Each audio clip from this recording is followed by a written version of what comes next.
रुक्मे, ए रुक्मे, इकडे कुठं चाललीस तू? अगं तुला बघायला पाहुणे आलेत. चल तयार पटकन. ते काय नाही, तुला ते बघून गेले ना, तुला जायचं तिकडे जा की. हा चल.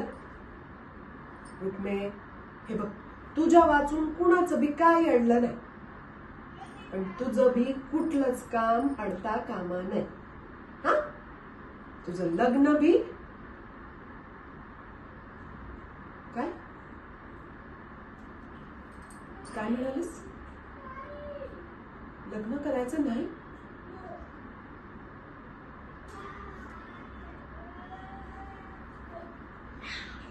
रुक्मे, हे बघ, माझा संसार विस्कटला म्हणून तुझं बी तसंच होईल असं नाही काय. तू आजवर कुणाचंच वाईट केलं नाहीस, आजही करत नाही. मग कोणी कशा बरोबर तुझ्या बरोबर वाईट करेल? हा,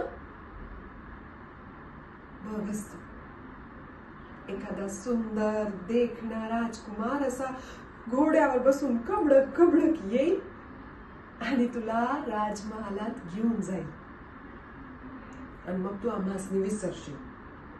कशा पायी माघारी घेशील? तू तिथंच रमशील.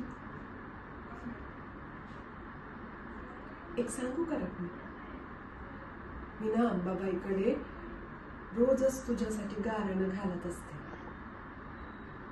माझ्या रुक्मिणीचा लग्नानंतरचा संसार, तिला संसारात समध्यांचं प्रेम मिळो, नवऱ्याचा विश्वास, सासऱ्यांची साथ, सासूची माया,